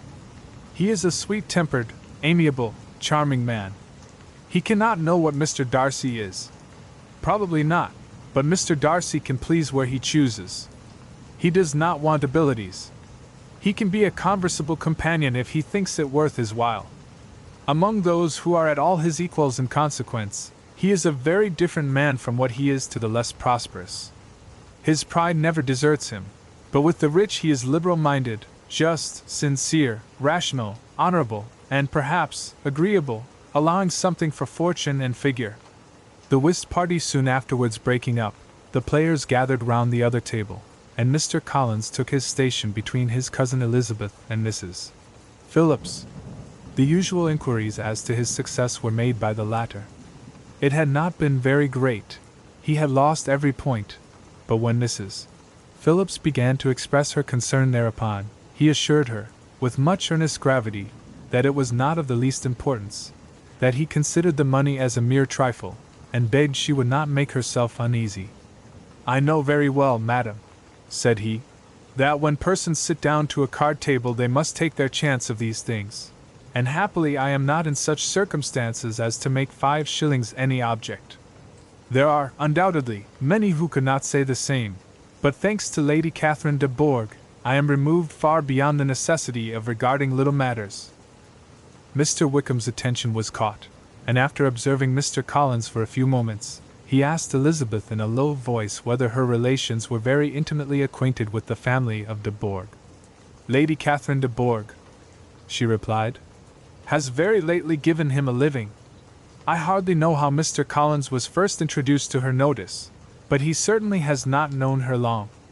You know of course that Lady Catherine de Bourgh and Lady Anne Darcy were sisters, consequently that she is aunt to the present Mr. Darcy. No, indeed, I did not. I knew nothing at all of Lady Catherine's connections. I never heard of her existence till the day before yesterday. Her daughter, Miss de Bourgh, will have a very large fortune, and it is believed that she and her cousin will unite the 2 estates. This information made Elizabeth smile, as she thought of poor Miss Bingley.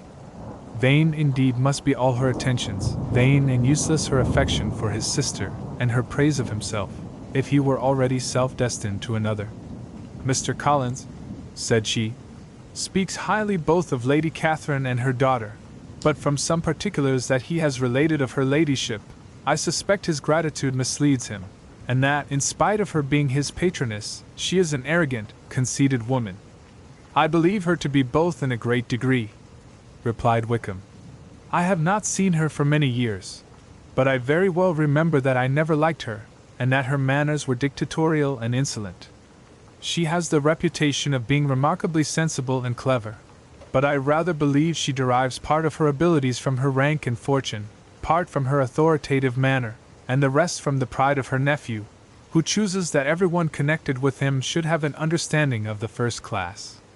Elizabeth allowed that he had given a very rational account of it, and they continued talking together with mutual satisfaction till supper put an end to cards, and gave the rest of the ladies their share of Mr. Wickham's attentions. There could be no conversation in the noise of Mrs. Phillips's supper party, but his manners recommended him to everybody. Whatever he said was said well, and whatever he did done gracefully. Elizabeth went away with her head full of him. She could think of nothing but of Mr. Wickham, and of what he had told her, all the way home. But there was not time for her even to mention his name as they went. for neither Lydia nor Mr. Collins were once silent. Lydia talked incessantly of lottery tickets, of the fish she had lost and the fish she had won, and Mr. Collins, in describing the civility of Mr. and Mrs. Phillips, protesting that he did not in the least regard his losses at whist, enumerating all the dishes at supper, and repeatedly fearing that he crowded his cousins, had more to say than he could well manage before the carriage stopped at Longbourn House. Chapter 17. Elizabeth related to Jane, the next day, what had passed between Mr. Wickham and herself. Jane listened with astonishment and concern. She knew not how to believe that Mr. Darcy could be so unworthy of Mr. Bingley's regard, and yet it was not in her nature to question the veracity of a young man of such amiable appearance as Wickham. The possibility of his having really endured such unkindness was enough to interest all her tender feelings, and nothing therefore remained to be done but to think well of them both, to defend the conduct of each, and throw into the account of accident or mistake whatever could not be otherwise explained. "They have both," said she, "been deceived, I dare say, in some way or other, of which we can form no idea. Interested people have perhaps misrepresented each to the other. It is, in short, impossible for us to conjecture the causes or circumstances which may have alienated them, without actual blame on either side." "Very true, indeed.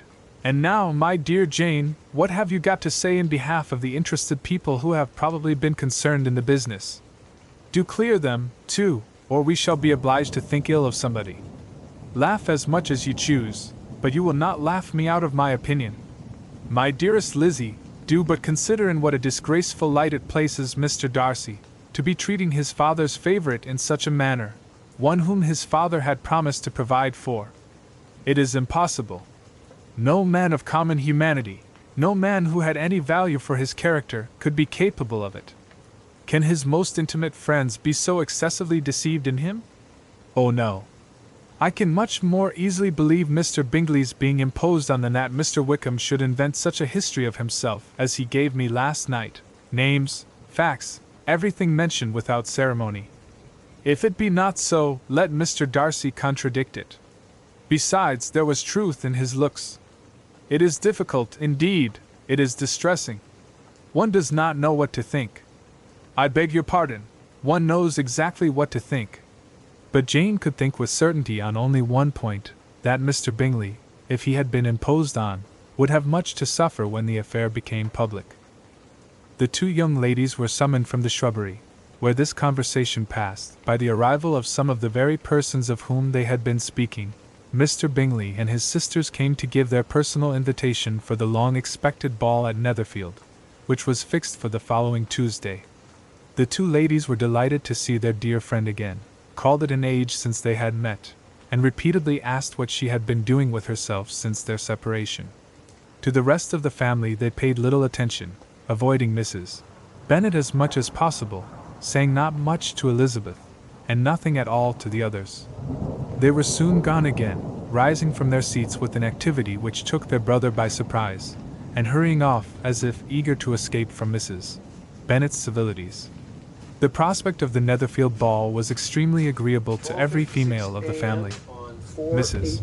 Bennet chose to consider it as given in compliment to her eldest daughter, and was particularly flattered by receiving the invitation from Mr. Bingley himself, instead of a ceremonious card. Jane pictured to herself a happy evening in the society of her two friends, and the attentions of their brother, and Elizabeth thought with pleasure of dancing a great deal with Mr. Wickham, and of seeing a confirmation of everything in Mr. Darcy's look and behavior. The happiness anticipated by Catherine and Lydia depended less on any single event, or any particular person, for though they each, like Elizabeth, meant to dance half the evening with Mr. Wickham, he was by no means the only partner who could satisfy them, and a ball was, at any rate, a ball. And even Mary could assure her family that she had no disinclination for it. "While I can have my mornings to myself," said she, "it is enough. I think it is no sacrifice to join occasionally in evening engagements. Society has claims on us all, and I profess myself one of those who consider intervals of recreation and amusement as desirable for everybody." Elizabeth's spirits were so high on the occasion, that though she did not often speak unnecessarily to Mr. Collins, she could not help asking him whether he intended to accept Mr. Bingley's invitation, and if he did, whether he would think it proper to join in the evening's amusement. And she was rather surprised to find that he entertained no scruple whatever on that head, and was very far from dreading a rebuke, either from the Archbishop or Lady Catherine de Bourgh, by venturing to dance. "I am by no means of opinion, I assure you," said he, "that a ball of this kind, given by a young man of character, to respectable people, can have any evil tendency, and I am so far from objecting to dancing myself, that I shall hope to be honored with the hands of all my fair cousins in the course of the evening, and I take this opportunity of soliciting yours, Miss Elizabeth, for the 2 first dances especially. A preference which I trust my cousin Jane will attribute to the right cause, and not to any disrespect for her." Elizabeth felt herself completely taken in. She had fully proposed being engaged by Wickham for those very dances, and to have Mr. Collins instead, her liveliness had been never worse timed. There was no help for it, however. Mr. Wickham's happiness and her own was perforce delayed a little longer, and Mr. Collins's proposal accepted with as good a grace as she could. She was not the better pleased with his gallantry, from the idea it suggested of something more. It now first struck her that she was selected from among her sisters as worthy of being the mistress of Hunsford Parsonage, and of assisting to form a quadrille table at Rosings, in the absence of more eligible visitors. The idea soon reached to conviction, as she observed his increasing civilities towards herself, and heard his frequent attempt at a compliment on her wit and vivacity, and though more astonished than gratified herself by this effect of her charms, it was not long before her mother gave her to understand that the probability of their marriage was exceedingly agreeable to her.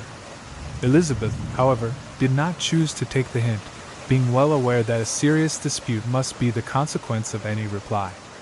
Mr. Collins might never make the offer, and till he did, it was useless to quarrel about him.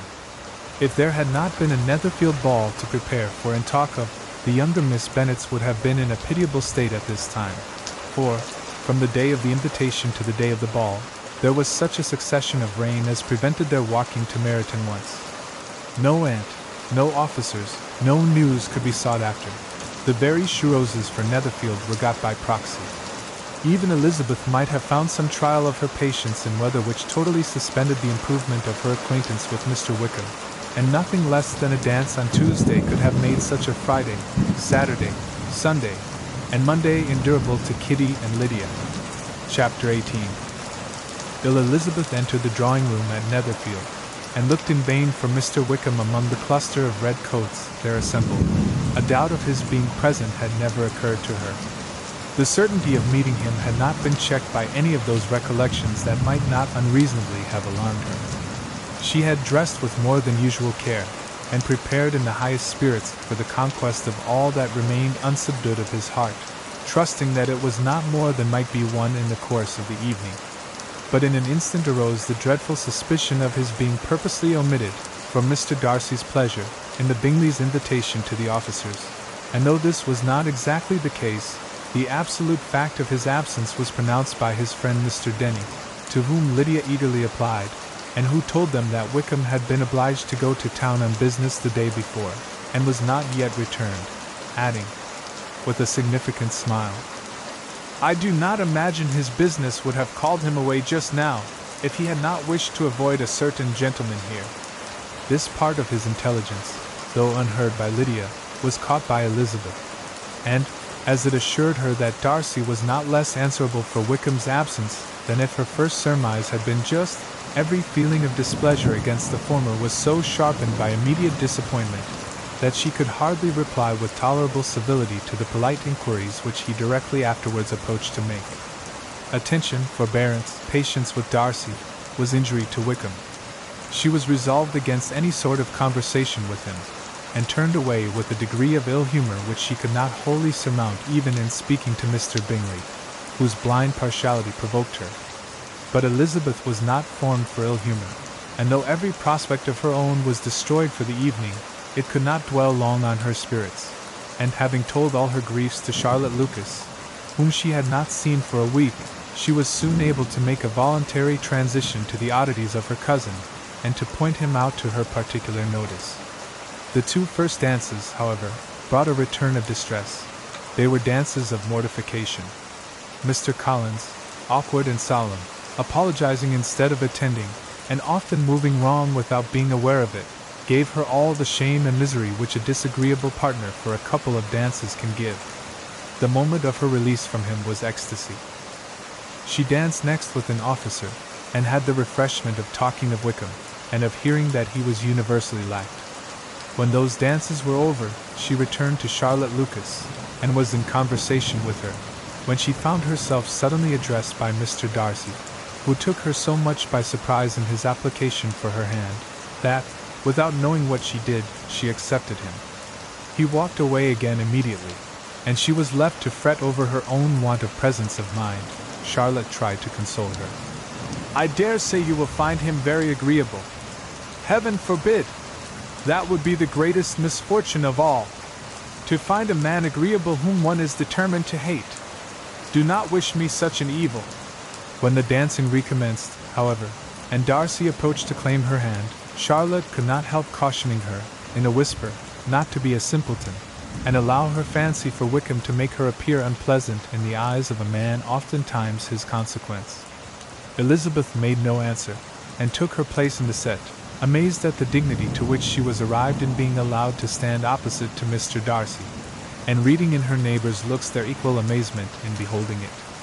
They stood for some time without speaking a word, and she began to imagine that their silence was to last through the 2 dances, and, at first, was resolved not to break it, till suddenly fancying that it would be the greater punishment to her partner to oblige him to talk, she made some slight observation on the dance. He replied, and was again silent. After a pause of some minutes, she addressed him a second time, with, "It is your turn to say something now, Mr. Darcy. I talked about the dance, and you ought to make some kind of remark on the size of the room, or the number of couples." He smiled, and assured her that whatever she wished him to say should be said. "Very well, that reply will do for the present. Perhaps, by and by, I may observe that private balls are much pleasanter than public ones, but now we may be silent." "Do you talk by rule, then, while you are dancing?" "Sometimes. One must speak a little, you know. It would look odd to be entirely silent for half an hour together, and yet, for the advantage of some, conversation ought to be so arranged as that they may have the trouble of saying as little as possible. Are you consulting your own feelings in the present case, or do you imagine that you are gratifying mine?" "Both," replied Elizabeth archly. "For I have always seen a great similarity in the turn of our minds. We are each of an unsocial, taciturn disposition, unwilling to speak, unless we expect to say something that will amaze the whole room, and be handed down to posterity with all the eclat of a proverb. This is no very striking resemblance of your own character, I am sure," said he. "How near it may be to mine, I cannot pretend to say. You think it a faithful portrait, undoubtedly. I must not decide on my own performance." He made no answer, and they were again silent till they had gone down the dance, when he asked her if she and her sisters did not very often walk to Meryton. She answered in the affirmative, and, unable to resist the temptation, added, "When you met us there the other day, we had just been forming a new acquaintance." The effect was immediate. A deeper shade of hauteur overspread his features, but he said not a word, and Elizabeth, though blaming herself for her own weakness, could not go on. At length Darcy spoke, and in a constrained manner said, "Mr. Wickham is blessed with such happy manners as may ensure his making friends. Whether he may be equally capable of retaining them, is less certain. He has been so unlucky as to lose your friendship," replied Elizabeth, with emphasis, "and in a manner which he is likely to suffer from all his life." Darcy made no answer, and seemed desirous of changing the subject. At that moment Sir William Lucas appeared close to them, meaning to pass through the set to the other side of the room. But, on perceiving Mr. Darcy, he stopped, with a bow of superior courtesy, to compliment him on his dancing and his partner. "I have been most highly gratified indeed, my dear sir. Such very superior dancing is not often seen. It is evident that you belong to the first circles. Allow me to say, however, that your fair partner does not disgrace you. and that I must hope to have this pleasure often repeated, especially when a certain desirable event, my dear Miss Eliza, glancing at her sister and Bingley, shall take place. What congratulations will then flow in! I appeal to Mr. Darcy, but let me not interrupt you, sir. You will not thank me for detaining you from the bewitching converse of that young lady, whose bright eyes are also upbraiding me. The latter part of this address was scarcely heard by Darcy, but Sir William's allusion to his friend seemed to strike him forcibly, and his eyes were directed, with a very serious expression, towards Bingley and Jane, who were dancing together. Recovering himself, however, shortly, he turned to his partner and said, Sir William's interruption has made me forget what we were talking of. I do not think we were speaking at all. Sir William could not have interrupted any two people in the room who had less to say for themselves. We have tried 2 or 3 subjects already without success, and what we are to talk of next I cannot imagine. What think you of books? Said he, smiling. Books? Oh no, I am sure we never read the same, or not with the same feelings. I am sorry you think so, but if that be the case, there can at least be no one subject. We may compare our different opinions. No, I cannot talk of books in a ballroom. My head is always full of something else. The present always occupies you in such scenes, does it? Said he, with a look of doubt. Yes, always, she replied, without knowing what she said, for her thoughts had wandered far from the subject, as soon afterwards appeared by her suddenly exclaiming, I remember hearing you once say, Mr. Darcy, that you hardly ever forgave, that your resentment, once created, was unappeasable. You are very cautious, I suppose, as to its being created? I am, said he, with a firm voice. And never allow yourself to be blinded by prejudice? I hope not. It is particularly incumbent on those who never change their opinion, to be secure of judging properly at first. May I ask to what these questions tend? Merely to the illustration of your character, said she, endeavoring to shake off her gravity. I am trying to make it out. And what is your success? She shook her head. I do not get on at all. I hear such different accounts of you as puzzle me exceedingly. I can readily believe, answered he, gravely, that reports may vary greatly with respect to me, and I could wish, Miss Bennet, that you were not to sketch my character at the present moment, as there is reason to fear that the performance would reflect no credit on either. But if I do not take your likeness now, I may never have another opportunity. I would by no means suspend any pleasure of yours, he coldly replied. She said no more, and they went down the other dance and parted in silence, on each side dissatisfied, though not to an equal degree, for in Darcy's breast there was a tolerably powerful feeling towards her, which soon procured her pardon, and directed all his anger against another. They had not long separated when Miss Bingley came towards her, and with an expression of civil disdain, thus accosted her. So, Miss Eliza, I hear you are quite delighted with George Wickham? Your sister has been talking to me about him, and asking me 1,000 questions, and I find that the young man forgot to tell you, among his other communications, that he was the son of old Wickham, the late Mr. Darcy's steward.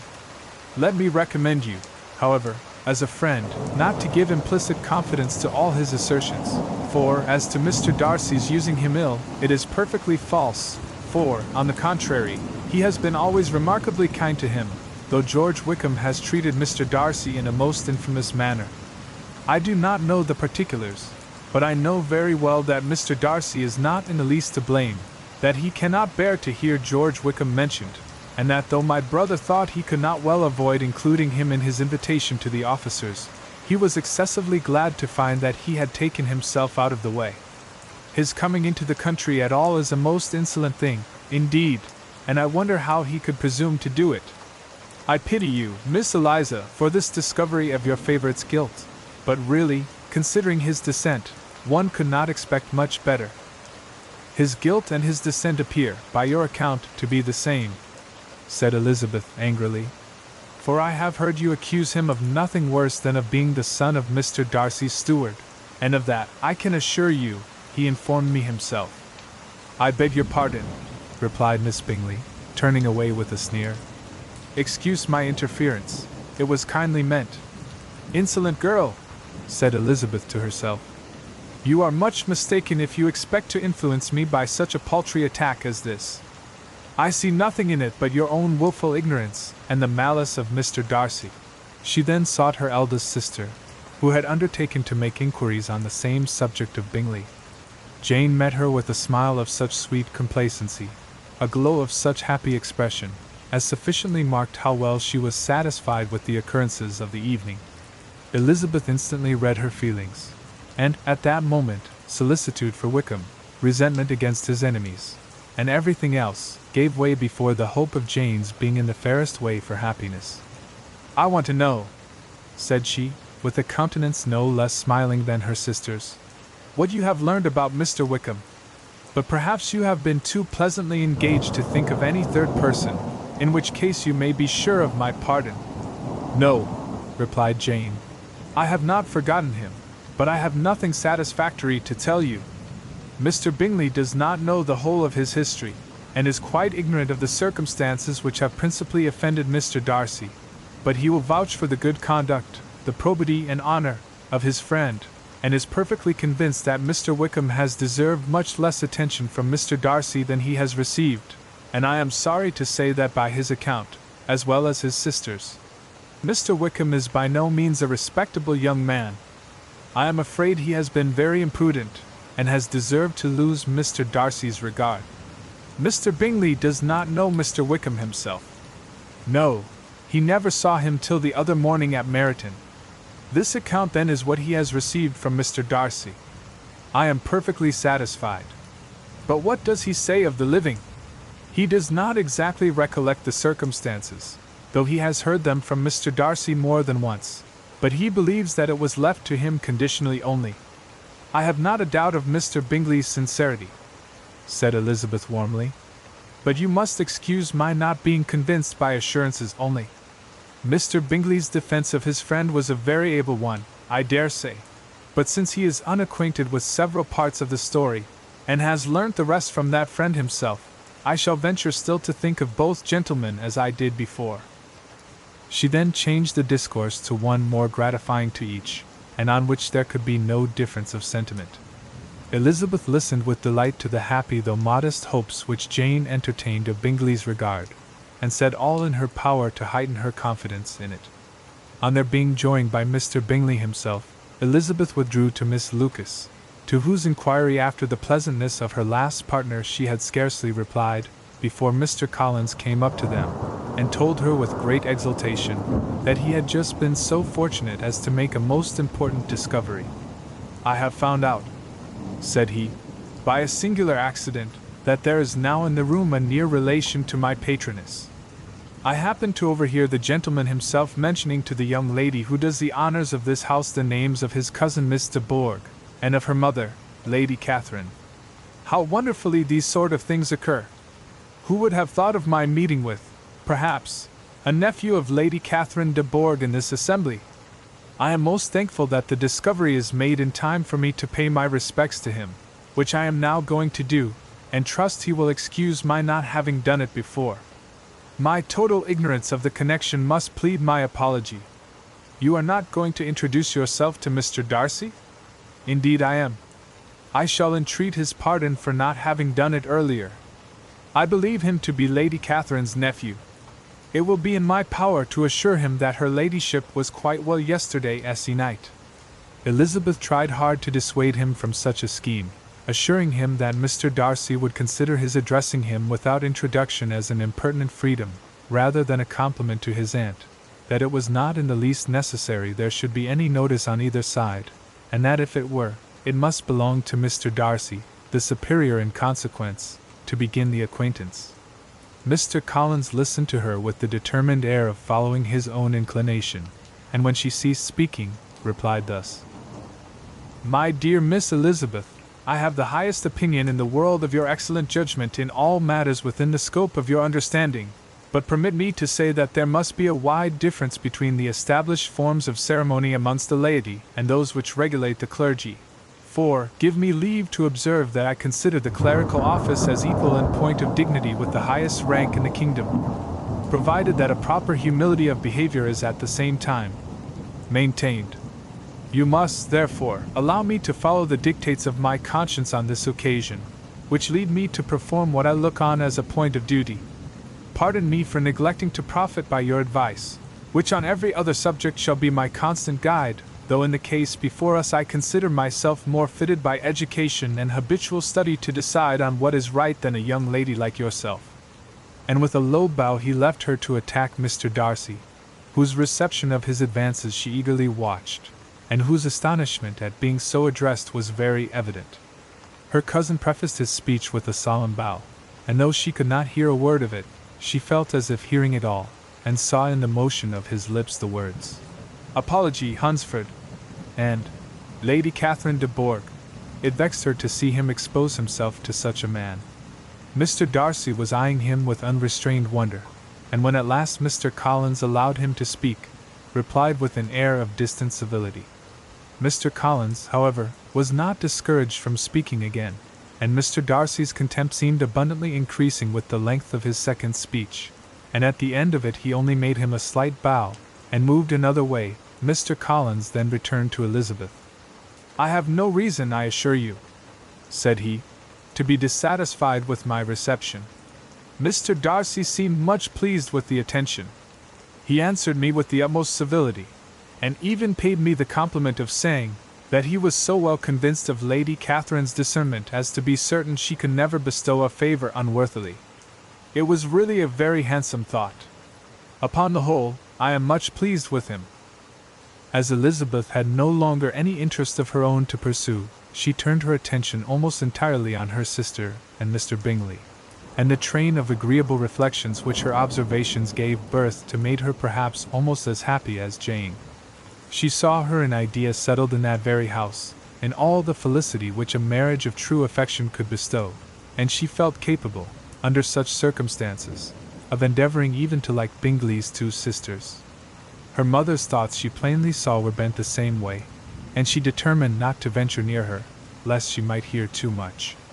When they sat down to supper, therefore, she considered it a most unlucky perverseness which placed them within one of each other, and deeply was she vexed to find that her mother was talking to that one person, Lady Lucas, freely, openly, and of nothing else but of her expectation that Jane would be soon married to Mr. Bingley. It was an animating subject, and Mrs. Bennet seemed incapable of fatigue while enumerating the advantages of the match.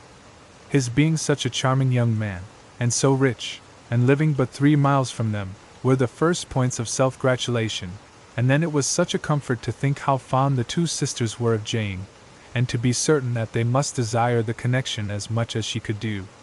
It was, moreover, such a promising thing for her younger daughters, as Jane's marrying so greatly must throw them in the way of other rich men. And lastly, it was so pleasant at her time of life to be able to consign her single daughters to the care of their sister, that she might not be obliged to go into company more than she liked. It was necessary to make this circumstance a matter of pleasure, because on such occasions it is the etiquette, but no one was less likely than Mrs. Bennet to find comfort in staying at home at any period of her life. She concluded with many good wishes that Lady Lucas might soon be equally fortunate, though evidently and triumphantly believing there was no chance of it. In vain did Elizabeth endeavor to check the rapidity of her mother's words, or persuade her to describe her felicity in a less audible whisper, for to her inexpressible vexation she could perceive that the chief of it was overheard by Mr. Darcy, who sat opposite to them. Her mother only scolded her for being nonsensical. "What is Mr. Darcy to me, pray, that I should be afraid of him? I am sure we owe him no such particular civility as to be obliged to say nothing he may not like to hear. For heaven's sake, madam, speak lower. What advantage can it be to you to offend Mr. Darcy? You will never recommend yourself to his friend by so doing." Nothing that she could say, however, had any influence. Her mother would talk of her views in the same intelligible tone.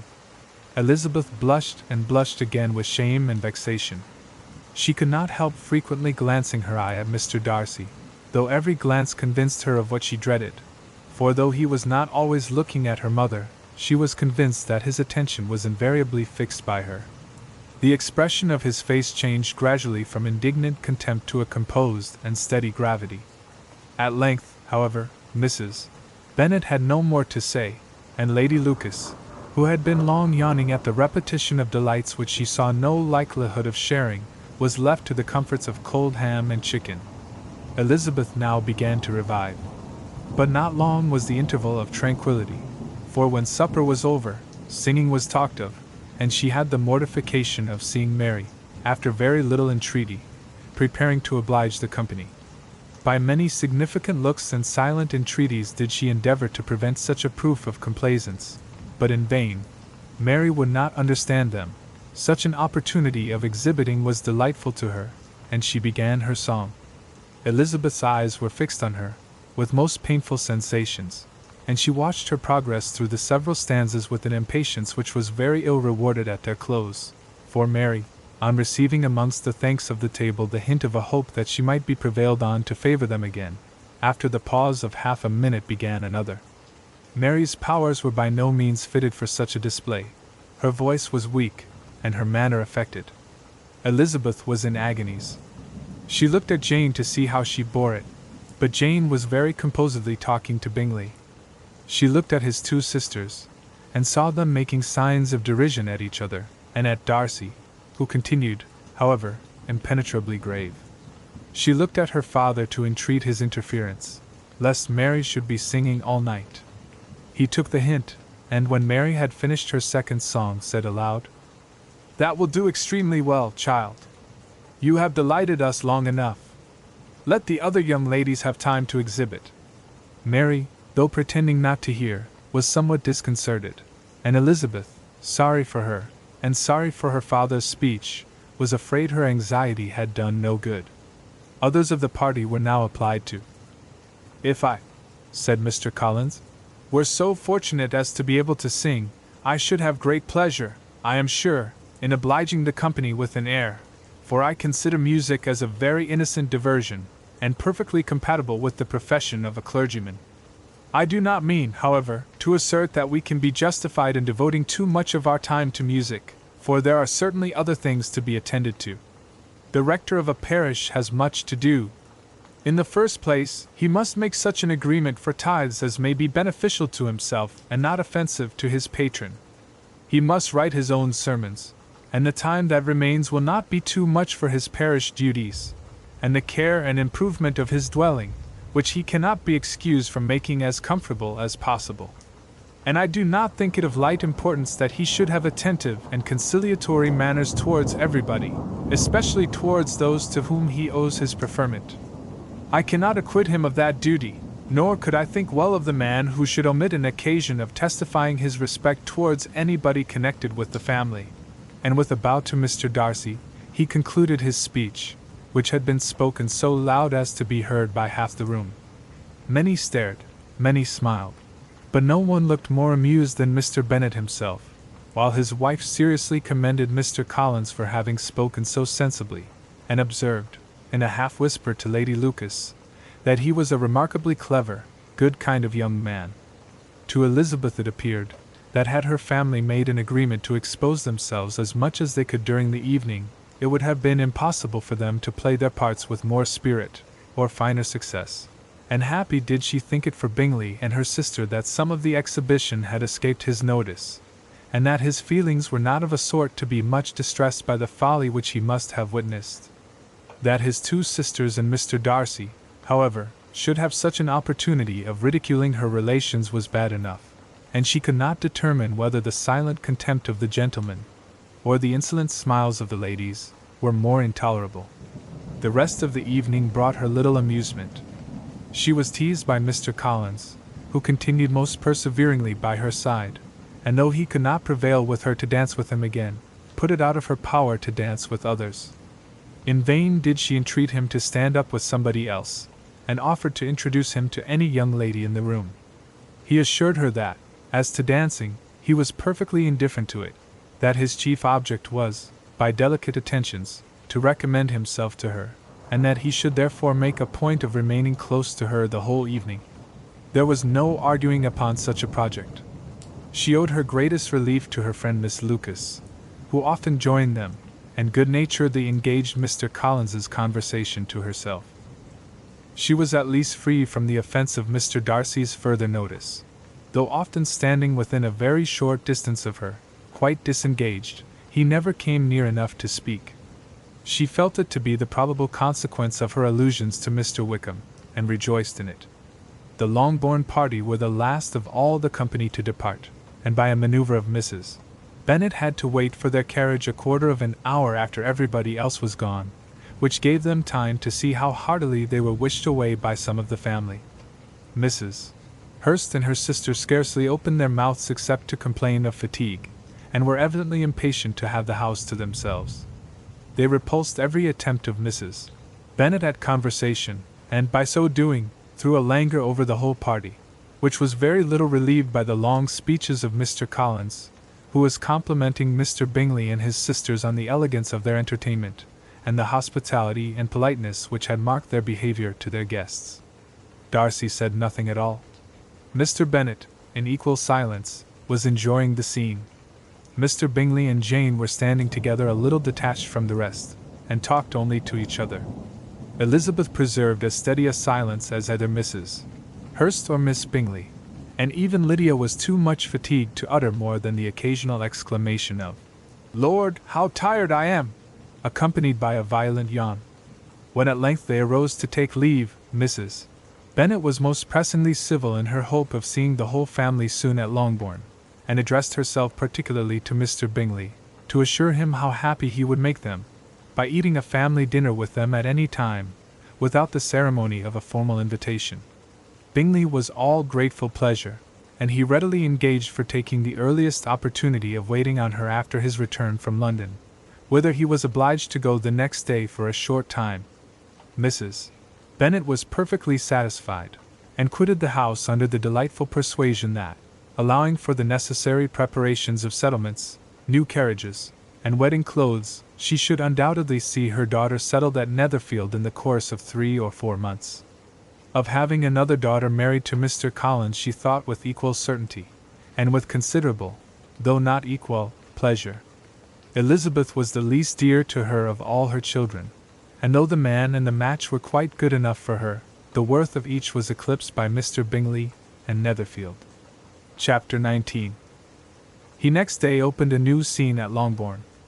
Mr. Collins made his declaration in form, having resolved to do it without loss of time, as his leave of absence extended only to the following Saturday, and having no feelings of diffidence to make it distressing to himself even at the moment, he set about it in a very orderly manner, with all the observances which he supposed a regular part of the business. On finding Mrs. Bennet, Elizabeth, and one of the younger girls together, soon after breakfast, he addressed the mother in these words: "May I hope, madam, for your interest with your fair daughter Elizabeth, when I solicit for the honor of a private audience with her in the course of this morning?" Before Elizabeth had time for anything but a blush of surprise, Mrs. Bennet instantly answered, "Oh dear! Yes, certainly. I am sure Lizzie will be very happy.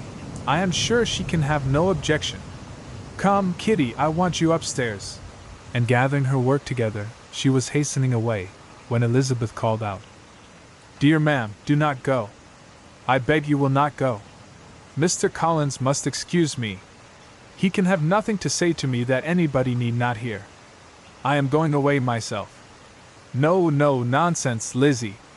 I desire you will stay where you are." And upon Elizabeth seeming really, with vexed and embarrassed looks, about to escape, she added, "Lizzie, I insist upon your staying and hearing Mr. Collins." Elizabeth would not oppose such an injunction, and a moment's consideration making her also sensible that it would be wisest to get it over as soon and as quietly as possible, she sat down again, and tried to conceal, by incessant employment, the feelings which were divided between distress and diversion. Mrs. Bennet and Kitty walked off, and as soon as they were gone, Mr. Collins began. "Believe me, my dear Miss Elizabeth, that your modesty, so far from doing you any disservice, rather adds to your other perfections. You would have been less amiable in my eyes had there not been this little unwillingness. But allow me to assure you that I have your respected mother's permission for this address. You can hardly doubt the purport of my discourse, however your natural delicacy may lead you to dissemble. My attentions have been too marked to be mistaken. Almost as soon as I entered the house I singled you out as the companion of my future life. But before I am run away with by my feelings on this subject, perhaps it will be advisable for me to state my reasons for marrying, and moreover, for coming into Hertfordshire with the design of selecting a wife, as I certainly did. The idea of Mr. Collins, with all his solemn composure, being run away with by his feelings, made Elizabeth so near laughing that she could not use the short pause he allowed in any attempt to stop him farther, and he continued. My reasons for marrying are, first, that I think it a right thing for every clergyman in easy circumstances, like myself, to set the example of matrimony in his parish. Secondly, that I am convinced it will add very greatly to my happiness. And thirdly, which perhaps I ought to have mentioned earlier, that it is the particular advice and recommendation of the very noble lady whom I have the honor of calling patroness. Twice has she condescended to give me her opinion, unasked too, on this subject, and it was but the very Saturday night before I left Hunsford, between our pools at quadrille, while Mrs. Jenkinson was arranging Miss de Bourgh's footstool, that she said, Mr. Collins, you must marry. A clergyman like you must marry. Choose properly, choose a gentlewoman for my sake, and for your own. Let her be an active, useful sort of person, not brought up high, but able to make a small income though a good way. This is my advice. Find such a woman as soon as you can, bring her to Hunsford, and I will visit her. Allow me, by the way, to observe, my fair cousin, that I do not reckon the notice and kindness of Lady Catherine de Bourgh as among the least of the advantages in my power to offer.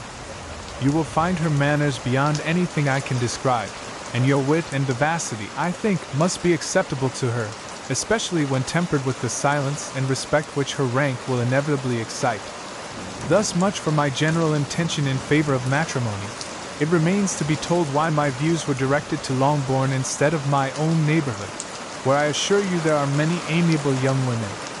But the fact is, that being, as I am, to inherit this estate after the death of your honored father, who, however, may live many years longer, I could not satisfy myself without resolving to choose a wife from among his daughters, that the loss to them might be as little as possible when the melancholy event takes place, which, however, as I have already said, may not be for several years.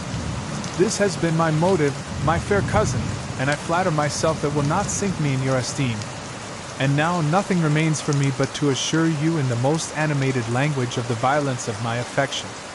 To fortune I am perfectly indifferent, and shall make no demand of that nature on your father, since I am well aware that it could not be complied with, and that £1,000 in the 4 per cents, which will not be yours till after your mother's decease, is all that you may ever be entitled to.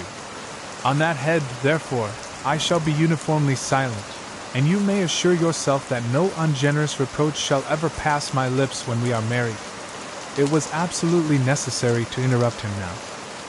You are too hasty, sir, she cried. You forget that I have made no answer. Let me do it without further loss of time. Accept my thanks for the compliment you are paying me.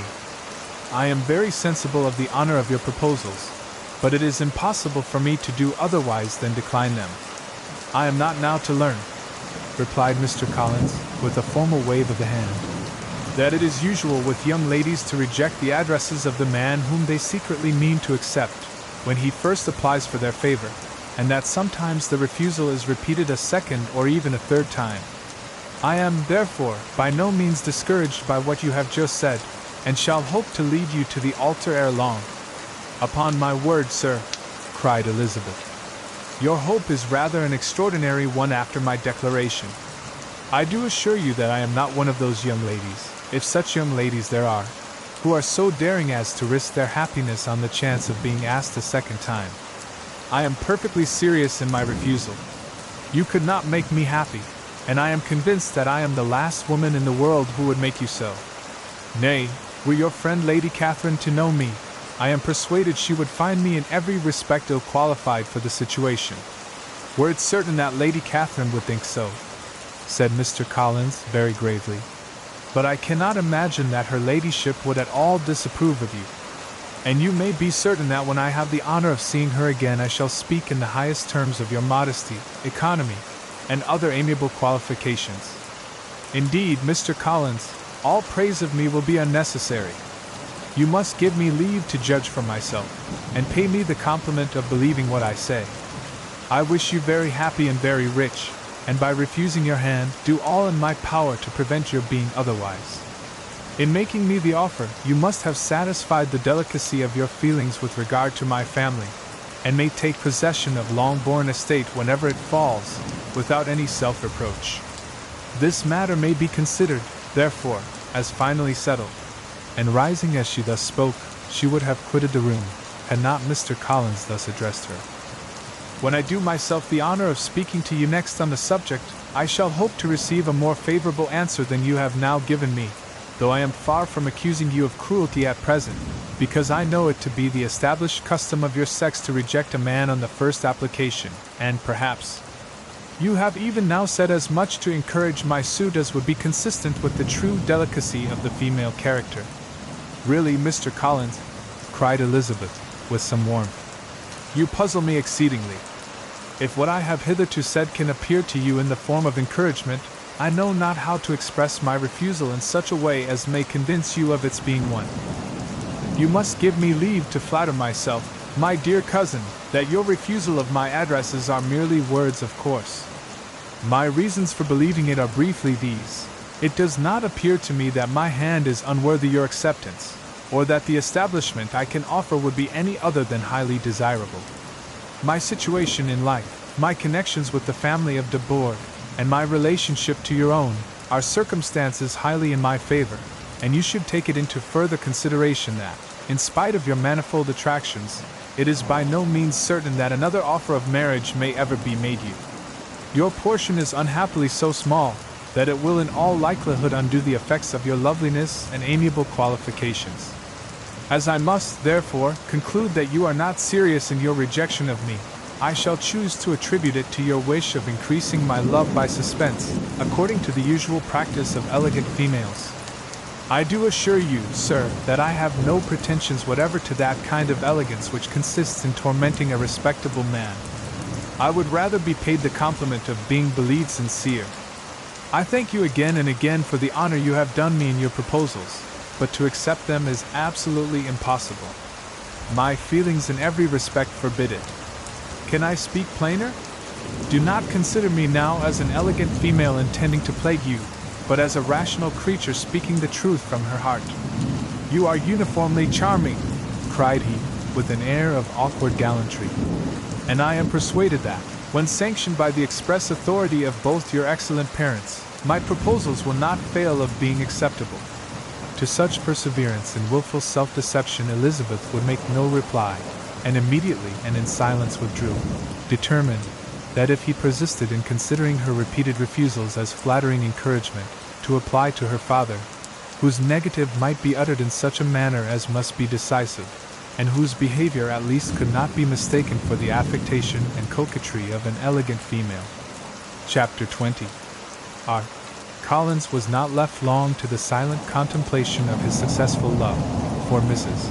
Bennet, having dawdled about in the vestibule to watch for the end of the conference, no sooner saw Elizabeth open the door and with quick step pass her towards the staircase, than she entered the breakfast room, and congratulated both him and herself in warm terms on the happy prospect of their nearer connection. Mr. Collins received and returned these felicitations with equal pleasure, and then proceeded to relate the particulars of their interview, with the result of which he trusted he had every reason to be satisfied, since the refusal which his cousin had steadfastly given him would naturally flow from her bashful modesty and the genuine delicacy of her character. This information, however, startled Mrs. Bennet. She would have been glad to be equally satisfied that her daughter had meant to encourage him by protesting against his proposals, but she dared not believe it, and could not help saying so. But depend upon it, Mr. Collins, she added, that Lizzie shall be brought to reason. I will speak to her about it myself directly. She is a very headstrong, foolish girl, and does not know her own interests, but I will make her know it. Pardon me for interrupting you, madam, cried Mr. Collins. But if she is really headstrong and foolish, I know not whether she would altogether be a very desirable wife to a man in my situation, who naturally looks for happiness in the marriage state. If, Therefore, she actually persists in rejecting my suit. Perhaps it were better not to force her into accepting me, because, if liable to such defects of temper, she could not contribute much to my felicity. Sir, you quite misunderstand me, said Mrs. Bennet, alarmed. Lizzie is only headstrong in such matters as these. In everything else she is as good-natured a girl as ever lived. I will go directly to Mr. Bennet, and we shall very soon settle it with her, I am sure.